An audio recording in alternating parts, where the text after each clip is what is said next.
एक राजा की प्रेम कहानी। बहुत समय पहले की बात है। एक राजा था और उसकी 3 पत्नियां थी। राजा अपनी पहली पत्नी से बहुत प्यार करता था।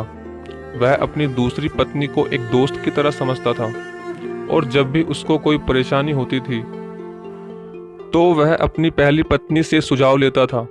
और राजा अपनी तीसरी पत्नी से प्यार नहीं करता था, लेकिन उसकी तीसरी पत्नी उसको बहुत प्यार करती थी।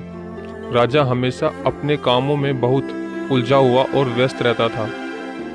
एक दिन राजा की तबीयत बहुत खराब हो गई और उसके बचने की बहुत ही कम उम्मीद रह गई थी।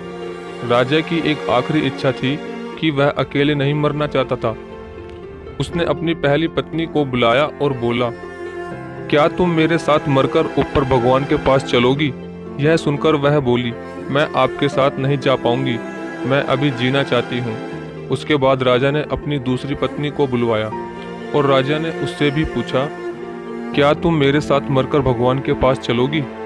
तभी उसकी दूसरी पत्नी ने कहा कि मैं तो अभी जवान हूँ और मैं आपके साथ भगवान के पास नहीं जा पाऊंगी और आपके मरने के बाद मैं दूसरी शादी कर लूंगी। यह सुनकर राजा बहुत दुखी हुआ और राजा मन ही मन बहुत उदास हो गया और राजा ने अपनी तीसरी पत्नी को बुलवाया ही नहीं। उसने सोचा कि मेरी तीसरी पत्नी भी मना ही करेगी। तभी अचानक उसकी तीसरी पत्नी खुद चलकर राजा के पास आ गई और बोली, मैं चलूंगी आपके साथ भगवान के पास और हम दोनों साथ ही मरेंगे। उसकी बात सुनकर राजा बहुत ही खुश हुआ, लेकिन फिर बहुत ही निराश हो गया और बोला, मैंने पूरी जिंदगी तुमको प्यार नहीं किया और आज तुमने मेरे साथ चलने का वचन दे दिया। मैं अपने आप को कभी माफ नहीं कर पाऊंगा। और राजा रोने लगा और उसने अपनी तीसरी पत्नी को अपने सीने से लगने को कहा। और कुछ दिनों बाद राजा के स्वास्थ्य में धीरे धीरे सुधार होने लगा।